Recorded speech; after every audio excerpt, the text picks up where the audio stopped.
Co Ecuador da legislatura toca facer balance e iso foi o que fixo esta mañá o líder do PP en Pontevedra. Jacobo Moreira criticou a xestión que na cidade está realizando o goberno de Lores.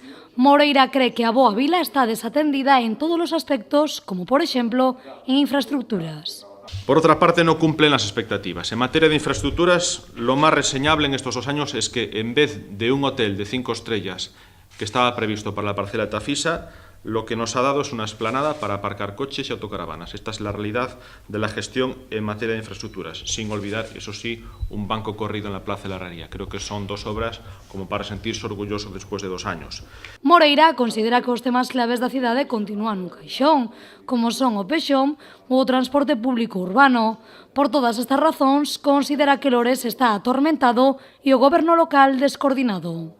Yo creo que estamos ante un alcalde atrincherado, que no quiere hablar con nadie, con un gobierno descoordinado, al cual yo creo que le preocupan otras cosas que no son las preocupaciones de los vecinos. A ellos les preocupa, a su gabinete, lo que les preocupa últimamente es posicionarse lo mejor posible para la sucesión de Lores, y en eso está metido el gobierno, no están otras cosas. Están viendo a ver quién está mejor posicionado para el día que el señor Lores por fin tome la decisión de jubilarse.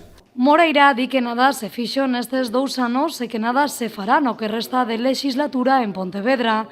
En relación a si será el o candidato ou non para os vindeiros comicios locais, Moreira dixo que cando se convoque o Congreso local decidirá se presentarse ou non e que será aí onde sala o vindeiro candidato do PP para as eleccións locais da Boa Vila.